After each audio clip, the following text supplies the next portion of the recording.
ఈరోజు ఈ కార్యక్రమానికి హాజరైన తెలంగాణ ట్యాక్స్ ప్రాక్టీషనర్స్ అసోసియేషన్ సభ్యులందరికీ కూడా నమస్కారం. ఈరోజు యాక్చువల్ గా నేను మీ స్వప్నలోక్ కాంప్లెక్స్ లో ఉన్న మీ ఆఫీస్ కి రావాల్సి ఉండింది. కానీ గత 2-3 రోజులుగా నేను హెక్టిక్ గా టూర్స్ చేయడం వల్ల కొద్దిగా ఫేవరిష్ గా అనిపించింది.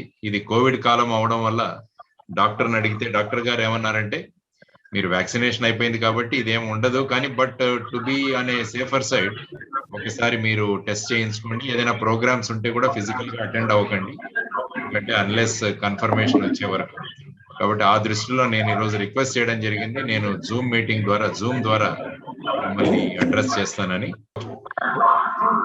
సో యాక్చువల్ గా మీరు పెట్టుకున్న టీటీపీఏ యొక్క ఇదేంటంటే టాక్సెస్ ఫర్ నేషన్స్ గ్రోత్ అని మాట్లాడారు.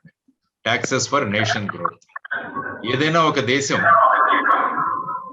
ముందుకు వెళ్ళాలన్నా, ఏదైనా ఒక దేశం అభివృద్ధి సాధించాలన్నా ఆర్థిక రంగం అన్నది చాలా ప్రధానమైనది. అందువల్ల ఒక దేశం ఆర్థికంగా అభివృద్ధి చెందాలంటే సంపద అన్నది చాలా ముఖ్యం. సో దేశం యొక్క అభివృద్ధికి దేశం యొక్క వెల్త్, తర్వాత వచ్చేసి దేశంలో ఉన్న ట్యాక్సెస్ అన్నవి చాలా ముఖ్యమైన విషయాలు. అందువల్ల ఎంతమంది వీలైనంత మందిని మనం ట్యాక్స్ నెట్వర్క్ లోకి తీసుకురాగలిగితే దేశం యొక్క ఆదాయం పెరుగుతుంది. తర్వాత ఏవైతే నియమాలు ఉన్నాయో వాటిని పాటిస్తూ మనం అడ్వైస్ చేయగలిగితే అప్పుడు దేశం యొక్క ఆదాయం పెరుగుతుంది.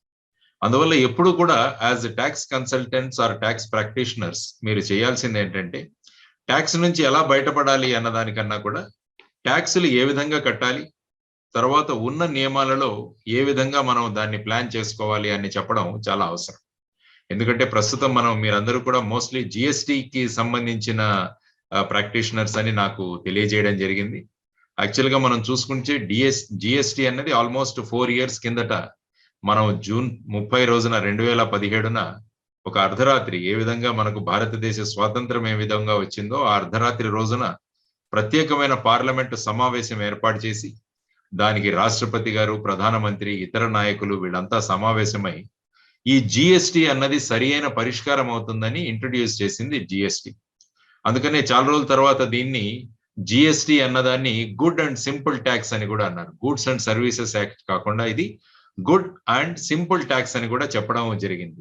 తర్వాత 1 నేషన్ 1 ట్యాక్స్ అన్నది ప్రధానంగా దీని వెనకాల ఉన్న ప్రధానమైన ఉద్దేశం.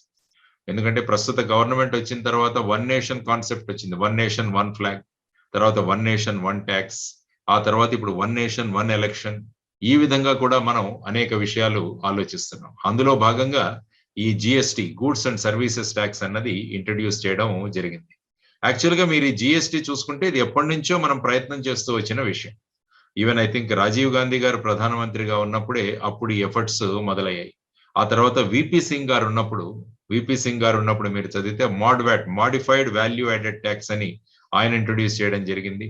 ఆ తర్వాత యశ్వంత్ సిన్హా గారు ఫైనాన్స్ మినిస్టర్ గా ఉన్నప్పుడు ఆయన వ్యాట్ అన్నదాన్ని ఇంట్రొడ్యూస్ చేయడం జరిగింది. తరువాత ఈ జిఎస్టి అన్నదాన్ని ప్రవేశపెట్టడానికి ఈవెన్ చిదంబరం గారు ఫైనాన్స్ మినిస్టర్ గా ఉన్నప్పుడు కూడా ఆయన ప్రయత్నం చేశారు.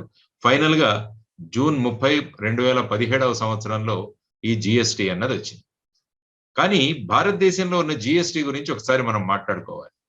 ప్రపంచంలో ఉన్న జిఎస్టీల కన్నా వెరీ కాంప్లికేటెడ్ జిఎస్టి సిస్టమ్ అని చాలా మంది నాకు చెబుతూ ఉంటారు. ఎందుకంటే నా ఫ్రెండ్స్ కూడా కొంతమంది జిఎస్టి కమిషనర్స్ గా ఉన్నారు. నేను సాధారణంగా వాళ్ళతో కూడా మాట్లాడుతూ జనరల్ గా to improve my knowledge GST గురించి కూడా మాట్లాడుతుంటారు. ఎందుకంటే ఇది చాలా క్లిష్టమైన జిఎస్టి విధానం అన్నది, తర్వాత ఎక్కడా లేనటువంటి జిఎస్టి రేట్స్ కూడా, ట్యాక్స్ రేట్స్ కూడా చాలా ఎక్కువగా ఉన్నాయి.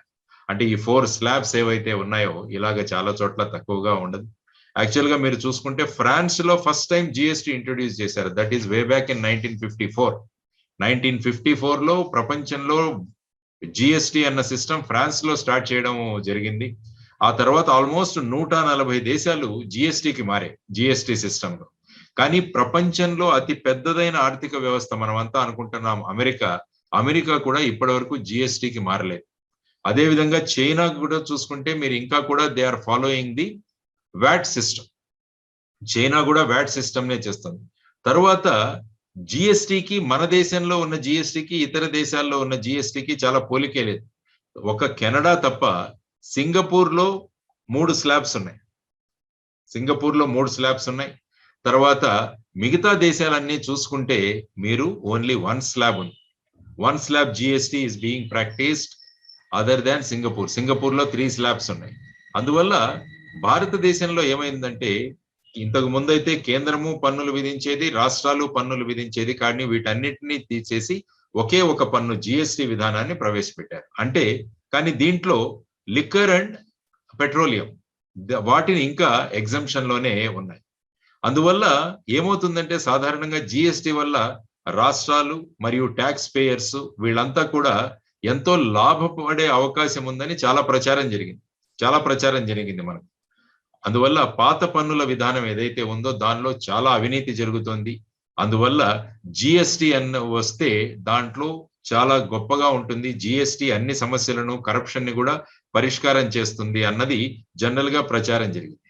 అదేవిధంగా ఈ జిఎస్టీ విధానం వల్ల వ్యాపార వర్గాలు అంటే ముఖ్యంగా బిజినెస్ కమ్యూనిటీ కూడా చాలా ఉపశమనం కలుగుతుంది అని కూడా అన్నారు. తర్వాత అధిక పన్నులతో ఎక్కడైతే మనం కుంగిపోతున్నామని అనేక వర్గాలు వాపోతుండే, అవి కూడా జిఎస్టీ వల్ల పన్నులు తగ్గుతాయని ఆశ పెట్టుకున్నాయి. ఎందుకంటే నేను వాలంటరీ రిటైర్మెంట్ తీసుకునే ముందు వచ్చినప్పుడు నేను కూడా పర్చేజెస్ డిపార్ట్మెంట్ లో ఉండేవాడిని మహారాష్ట్ర. అప్పుడు ఏమైందంటే అనేక విషయాలు మేము పర్చేజ్ చేసామని, అనేక వస్తువులు. ఫర్ ఎగ్జాంపుల్ మేము వాకీ టాకీ సెట్స్ పర్చేజ్ చేసాం. ఆ టైంలో జిఎస్టీ ఎంత కాంప్లికేటెడ్ గా ఉన్నదన్నది నాకు ఫస్ట్ టైం అర్థమైంది. వాళ్ళు ఏమన్నారంటే వాకీ టాకీలో యూజ్ చేసే బ్యాటరీస్ మీద ఒక టైప్ ఆఫ్ జిఎస్టీ ఉంటుంది, వాకీ టాకీలో యూజ్ చేసే యాంటనా ఏదైతే ఉంటుందో దాని మీద జిఎస్టీ ట్యాక్స్ వేరేగా ఉంది, స్లాబ్ వేరేగా ఉంది. అందువల్ల ఈ వస్తువు యొక్క విలువ కంపేర్ చేసేటప్పుడు, ఎందుకంటే నలుగురు ఐదుగురు వచ్చి టెండర్ డాక్యుమెంట్స్ వేసేవాళ్ళు, వేసినప్పుడు టోటల్ ప్రైస్ కాకుండా మేము ఇండివిజువల్ గా ఉన్న రేట్స్ ని కంపేర్ చేసేవాళ్ళం. అందులో ఈ విధమైన కాంప్లికేటెడ్ సిస్టమ్ ఉందని చెప్పేసి ఫస్ట్ టైం నాకు అర్థమైంది. అందువల్ల మిగతా దేశాల్లాగా మనం సింగిల్ స్లాబ్ కు వెళ్ళలేమా అన్నది కూడా చాలా మంది చర్చలు జరుగుతున్నాయి. అందువల్ల కొత్త పన్నుల విధానం వల్ల పన్నుల ఎగవేత తగ్గిపోతుంది, ట్యాక్స్ ఎవేషన్ అన్నది తగ్గిపోతుంది, ఆదాయం పెరుగుతుందని రాష్ట్రాలు కూడా అంచనాలు వేసాయి. అందువల్ల ఇప్పుడు ఏమైందంటే జిఎస్టీ విధానానికి అందరూ కూడా మద్దతు పలికారు. ఈవెన్ యాక్చువల్ గా మీరు ఓటింగ్ చూసుకుంటే రాష్ట్రాలకు 66% ఓటింగ్ ఉంటుంది, తర్వాత కేంద్రానికి 33-34% ఉంటుంది. అందువల్ల రాష్ట్రాలన్నీ కూడా జిఎస్టీ వస్తే సిస్టమ్ ఇంప్రూవ్ అవుతుందన్న ఉద్దేశంతో అందరూ కూడా దానికి ఓటు వేయడం జరిగింది. ఆ తర్వాత ఏమైందంటే టోటల్ గా రాష్ట్రాలకు ఉన్న టాక్సేషన్ అన్నది కూడా మొత్తం సెంట్రల్ కి ఇచ్చేశారు, సెంట్రల్ కి ఇవ్వడం జరిగింది. అందువల్ల ఏమైతుందంటే ఇప్పుడు ఏదైనా కొత్త ట్యాక్స్ వేయాలంటే అది రాష్ట్రాలకు చాలా కష్టం అయిపోతుంది. అందువల్ల ఇచ్చిన కన్సెంట్ ను కూడా వాళ్ళు వెనక్కి తీసుకోలేరు. ఫర్ ఎగ్జాంపుల్ కేరళలో వరదలు వచ్చాయి, ఒకసారి మీకు తెలుసు. ఆ కేరళలో వరదలు వచ్చినప్పుడు ఆర్థికంగా తీవ్రంగా నష్టపోయారు వాళ్ళు. ఆ నష్టపోయినప్పుడు కోలుకోవడానికి ఏదైనా కొత్త ట్యాక్స్ వేద్దామంటే, ట్యాక్సులు పెంచుదామంటే ఆ పెంచలేని పరిస్థితిలో రాష్ట్రాలు ఉండిపోయాయి. అందువల్ల ఇతర రాష్ట్రాలకు కూడా ఇదే పరిస్థితి రావచ్చు అన్నది జిఎస్టీకి వ్యతిరేకంగా జరుగుతున్న ప్రచారం. ఆ తర్వాత ఇంకొకటి చూస్తే ఈ టెక్నాలజీ ఏదైతే ఉందో, ఆన్లైన్ ఫైలింగ్ కానీ, ఈవే బిల్లింగ్ కానీ, ఇన్పుట్ క్రెడిట్స్ కానీ, డిజిటల్ పేమెంట్స్ కానీ, తర్వాత వీటి వల్ల జనరల్ గా ట్యాక్స్ ఎవేషన్ తగ్గింది. తర్వాత నకిలీ ఇన్వాయిస్లు అంటాం, అంటే ఫేక్ ఇన్వాయిసెస్, ఇవి కూడా తగ్గాయి. తర్వాత పెద్ద పెద్ద కంపెనీలు ఏంటంటే ఆల్మోస్ట్ ఎవ్రీడే వాళ్ళు సమర్పించాల్సింది, అంటే ఆర్థిక ప్రకటనలు, అంటే what is the financial condition of the company అని చేసేది కూడా వాళ్ళు చేయాల్సిన అవసరం తగ్గిపోయింది. కానీ ఇది ఈ విధంగా తగ్గిపోతే ఎంఎస్ఎంఈలకు మాత్రం దీని భారం ఎక్కువగా పడింది. ఎందుకంటే భారతదేశంలో మీరు చూసుకుంటే మనదంతా ఇన్ఫార్మల్ ఎకానమీ చాలా ఎక్కువ. ఫార్మల్ ఎకానమీ, ఇన్ఫార్మల్ ఎకానమీని మీరు రెండుగా విభజిస్తే మన దాంట్లో ఇన్ఫార్మల్ ఎకానమీ చాలా ఎక్కువగా ఉంది. దానివల్ల ఈ MSMEs, micro small medium enterprises ఏవైతే ఉన్నాయో వాటి మీద జిఎస్టి విధానం చాలా ప్రభావం చూపించింది.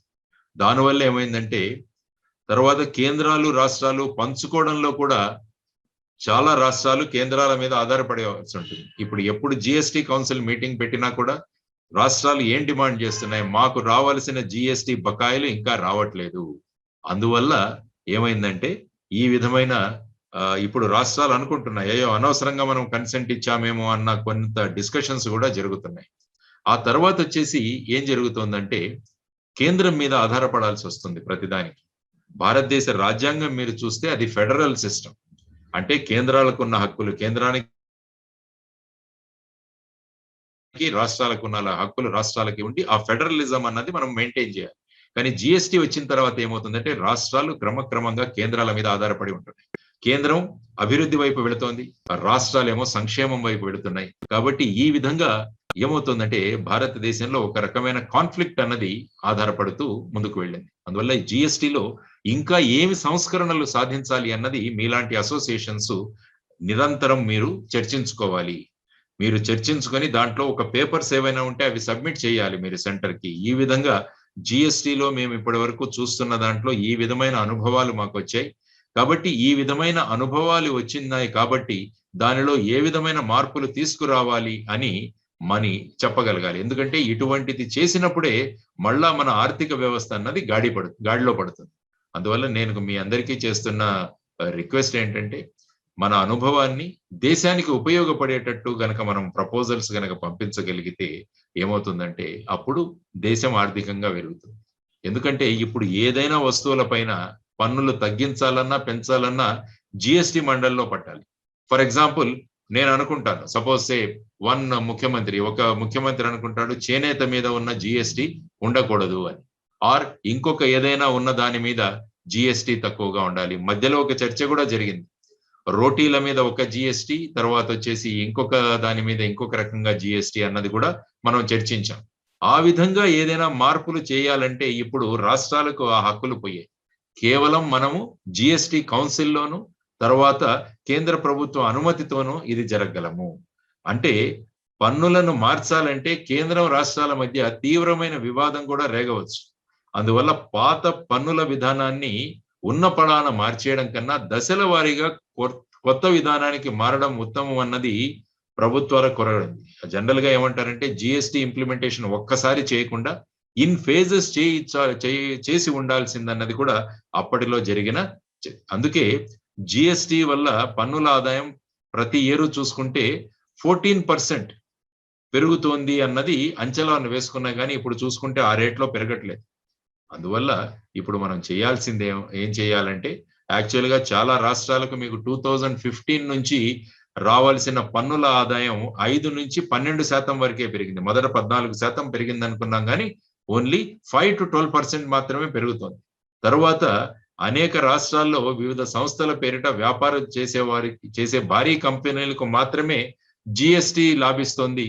సొంత రాష్ట్రాలకే పరిమితమైన చిన్న వ్యాపారులకు, సూక్ష్మ వ్యాపారులకు దీని నష్టం మిగిలించింది అని కూడా అంటున్నారు. నేను చదివిన రిపోర్ట్స్ ద్వారా చెప్తున్నాను. అందువల్ల మీ తెలంగాణ ట్యాక్స్ పేయర్స్ అసోసియేషన్స్ వాళ్ళందరికీ కూడా నేను చేసే విన్నపం ఏంటంటే 14% మనకు పెరుగుతుంది అని అంచనాలు ఏవైతే వేశామో అది అలా కాకుండా 5 to 12% మాత్రమే పెరగడానికి కారణాలేంటి?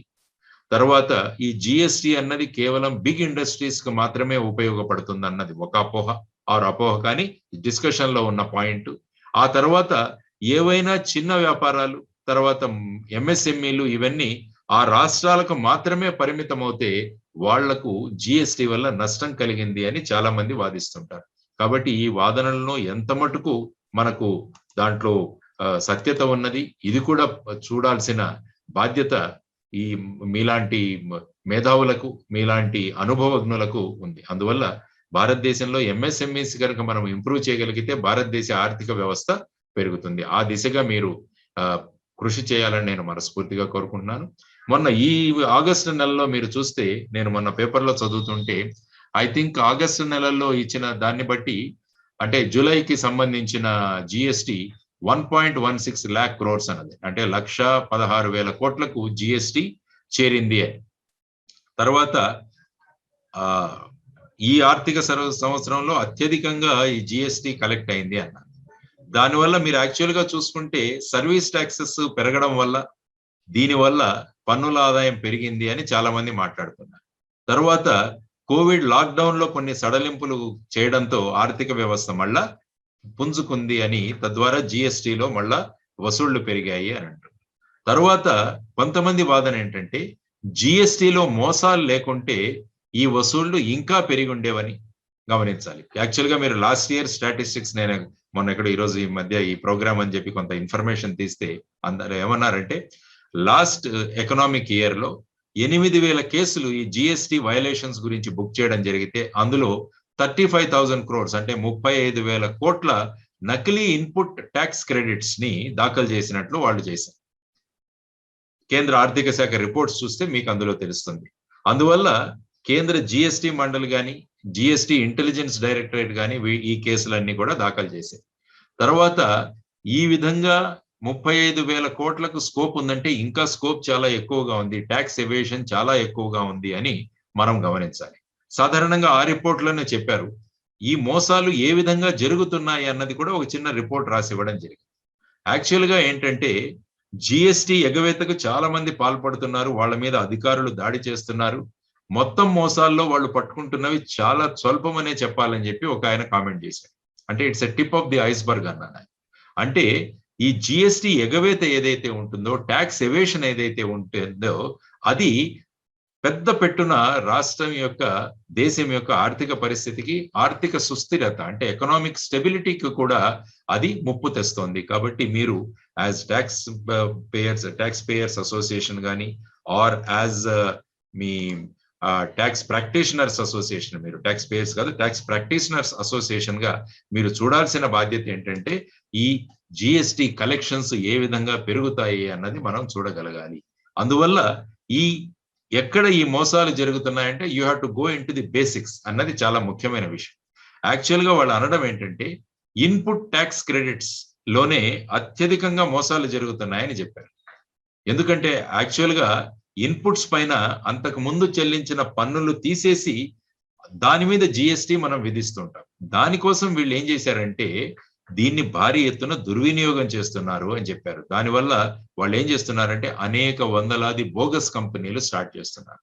అంటే ఈ suitcase companies, shell companies అంటుంటాం. యాక్చువల్గా నేను ఇక్కడ సిబిఐలో పనిచేస్తున్నప్పుడు కలకత్తాలో ఒక ఆఫీస్ మీద మేము రేడ్ చేస్తే ఒక చిన్న బిల్డింగ్ లో 3,000 కంపెనీలు ఉన్నాయి. 3,000 కంపెనీలు వాళ్ళు ట్యాక్స్ ఎగ్జంప్షన్ కోసం, తర్వాత ట్యాక్స్ ఎవేషన్ కోసం అండ్ బ్లాక్ మనీని వైట్ గా కన్వర్ట్ చేయడానికి ఈ విధమైన కంపెనీలు పెట్టారు అని అప్పుడు ఫైనాన్స్ మినిస్ట్రీకి కూడా రిపోర్ట్ ఇవ్వడం జరిగింది. ఆ తర్వాత అక్కడి నుంచి కూడా రేట్స్ రావడం జరిగింది. అందువల్ల ఏదైతే మన ఇన్పుట్స్ మీద ఈ విధంగా షెల్ కంపెనీస్ ఏర్పాటు చేసి వందలాది బోగస్ కంపెనీలు చెప్పి పాన్ కార్డ్స్ తో జిఎస్టి రిజిస్ట్రేషన్లు చేసి ఆ కంపెనీల నుంచి ఎటువంటి వస్తు సరఫరాలు లేకున్నా కూడా వాటి మీద నకిలీ జిఎస్టి ఇన్వాయిసెస్ ఇస్తున్నారని చెప్పడం జరిగింది. ఈ ఇన్వాయిస్లను ఏం చేస్తున్నారంటే కొంతమంది కమిషన్ లో కొంతమంది ఏజెంట్లు తీసుకుంటారు. తర్వాత ఈ వ్యాపారులు ఏం చేస్తున్నారంటే ఈ కమిషన్ ఏజెంట్ల నుంచి ఈ బోగస్ ఇన్వాయిస్లను కొనుక్కొని ప్రభుత్వం నుంచి ఈ ఇన్పుట్ ట్యాక్స్ క్రెడిట్ ఏదైతే ఉందో దాన్ని పొందుతున్నారు అని చెప్పి ప్రధానంగా మన ఈ ఇన్వెస్టిగేషన్ లో తేలిన విషయం. దీనివల్ల ఏంటంటే ప్రభుత్వం వందలాది కోట్ల రూపాయలు కోల్పోతుంది. ఇన్వాయిస్లను సరిపోల్చి చూసుకోవడం కూడా ప్రభుత్వం ఐటీసీ మోసాలను తగ్గించడానికి ప్రయత్నించిన మోసాలను పూర్తిగా అరికట్టలేమ్మ.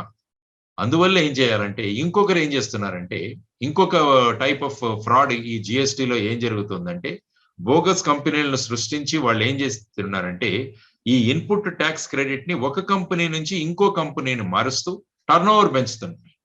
ఈ ఇన్పుట్ ట్యాక్స్ క్రెడిట్ ని తీసుకొని దాన్ని ఒక కంపెనీ నుంచి ఇంకో కంపెనీకి మార్చి వాళ్ళు దాన్ని చూపించి బ్యాంకు నుంచి ఎక్కువ లోన్స్ తీసుకున్నారు. తర్వాత బ్యాంక్స్ లో ఈ రుణాలు ఏవైతే లోన్స్ తీసుకుంటున్నారో వాట్లను ఎగరేస్తున్నారు. కాబట్టి ఈ 2 రకాల మోసాలకు ఈ జిఎస్టి మీరు ట్యాక్స్ ప్రాక్టీషనర్స్ అసోసియేషన్ వాళ్ళు దీని నుంచి అలర్ట్ గా ఉండాలి. మీ క్లయింట్స్ ఎవరైనా ఈ విధంగా చేస్తున్నప్పుడు వాళ్ళను వార్న్ చేయాలి. ఆ తర్వాత ఇది మంచి పద్ధతి కాదు అని చెప్పి అందరినీ సక్రమ మార్గంలో పెట్టడానికి మనం ప్రయత్నించాలి అని చెప్పి నేను మిమ్మల్ని రిక్వెస్ట్ చేస్తున్నాను. ఒకటి వచ్చేసి ఇన్పుట్ ట్యాక్స్ క్రెడిట్ నుంచి ఆ బోగస్ ఇవి తయారు చేసి దాన్ని తీసుకొని వాళ్ళు జిఎస్టి నుంచి ఎగ్జంప్షన్స్ పొందడం, తర్వాత ఈ బోగస్ కంపెనీలను సృష్టించి ఈ ఇన్పుట్ ట్యాక్స్ క్రెడిట్ ను వాళ్ళు ఒక కంపెనీ నుంచి ఇంకో కంపెనీని మారుస్తూ బ్యాంకు లోన్స్ తీసుకొని దాన్ని కట్టకపోవడం. ఈ రెండిటి వల్ల ఏమవుతుందంటే భారతదేశం యొక్క ఆర్థిక వ్యవస్థ మీద ఒక బలమైన ప్రభావం పడుతుంది, నెగటివ్ ఇంపాక్ట్ పడుతుంది. ఇప్పుడు భారతదేశ అమృత మహోత్సవాన్ని జరుపుకోబోతున్నాం మనం. ఈ సంవత్సరం ఎల్లుండి నుంచి వచ్చే సంవత్సరం వరకు 75 సంవత్సరాలు నిండుతున్నాయి. కాబట్టి భారతదేశ స్వాతంత్రానికి మనం భారతదేశం ఇంకా ముందుకు ఎలా వెళ్ళాలి అని చూస్తున్న తరుణం ఇది. అందువల్ల మీ భూమిక కూడా చాలా ముఖ్యమైనదని నేను తెలియజేస్తున్నాను. అందువల్ల ఇటువంటి మోసాలు ఎవరైతే చేస్తున్నారో ఆ మోసాలు చేసే వాళ్ళని చట్టానికి పట్టివ్వడం, తర్వాత మీ క్లయింట్స్ ఎవరైనా ఈ విధమైన మోసాలకు చేయాల్సిన ప్రయత్నం చేస్తుంటే వాళ్ళను నివారించడం, ఈ విధంగా చేస్తూ మనం చేసుకోగలగాలి. అందువల్ల ఈ నకిలీ కంపెనీలు పుట్టుకురాకూడదు. నకిలీ కంపెనీల పేరుతో ట్యాక్సులు బ్యాంక్ లోన్స్ తీసుకొని వాటిని పే చేయకపోవడం, ఎన్పిఎస్ గా మారడం, ఇవన్నీ కూడా ఆర్థిక పరిస్థితి మీద విఘాతాన్ని కల్పిస్తాయి. అందువల్ల as a responsible citizen of this nation నా బాధ్యత ఏంటంటే ఇటువంటి వాటిని ప్రోత్సహించకూడదు అన్నది ప్రధానంగా చూసుకోవాలి. అందువల్ల మీకున్న విశేషమైన అనుభవంతో ఇంకా జిఎస్టిలో ఉన్న చట్టంలో ఇంకా మార్పులు తీసుకొచ్చి దాన్ని ఇంకా సులభతరం ఏ విధంగా చేయాలి, ఆ తర్వాత వచ్చేసి దీన్ని ఇంకా సులభతరంగా చేయాలి, తర్వాత జిఎస్టిలో ఈవెన్ పెట్రోలియం కూడా యాడ్ చేయాలి అన్నది గనక మనం చేసుకోగలిగితే, లేకుంటే ప్రపంచంలో ఎక్కడా లేని విధంగా మన పెట్రోల్ డీజిల్ రేట్లు పెరిగిపోతున్నాయి. ఎప్పుడైతే అవి పెరిగిపోతాయో ఆటోమేటికల్ గా వాటి ఇంపాక్ట్ మిగతా రేట్ల మీద కూడా జరుగుతుంది. అందువల్ల ఒక సర్వసాధారణ మనిషి తనకు వస్తున్న డబ్బులతో జీవితాన్ని సాగించడం చాలా ఇబ్బందికరంగా మారుతుంది. కాబట్టి ఒక బాధ్యత కలిగిన మనం అందరం కూడా ఒక చోటికి చేరి దీనిలో ఏ విధమైన మార్పులు తీసుకురావాలి అని మనం చర్చించి దాని ద్వారా సిస్టంలో మార్పులు తీసుకొస్తారని చెప్పేసి నేను మనస్ఫూర్తిగా కోరుకుంటూ, I should say that Telangana tax practitioners association వాళ్ళు దీని నుంచి ముందు అడుగు వేసి, ఎందుకంటే ట్యాక్సెస్ ఫర్ నేషన్స్ గ్రోత్ అన్నది మీ మోటో కాబట్టి ఏ విధంగా ఈ ట్యాక్సెస్ ను చేయాలి, ఏ విధంగా ఈ మోసాలను అరికట్టాలి, తర్వాత డిపార్ట్మెంట్ లో కరప్షన్ ని ఏ విధంగా తగ్గించాలి. ఇప్పుడు ఏమైపోతుందంటే చాలా చోట్ల జిఎస్టిని సరళీకృతం చేయాలని చెప్పేసి జిఎస్టి రిజిస్ట్రేషన్ అన్నది చాలా సులభతరం చేసేసారు, చాలా సింపుల్ గా అయిపోతుంది.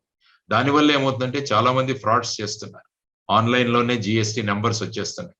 దానివల్ల చాలా మంది ఈ విధమైన ఫ్రాడ్స్ కూడా ప్రయత్నిస్తున్నారు.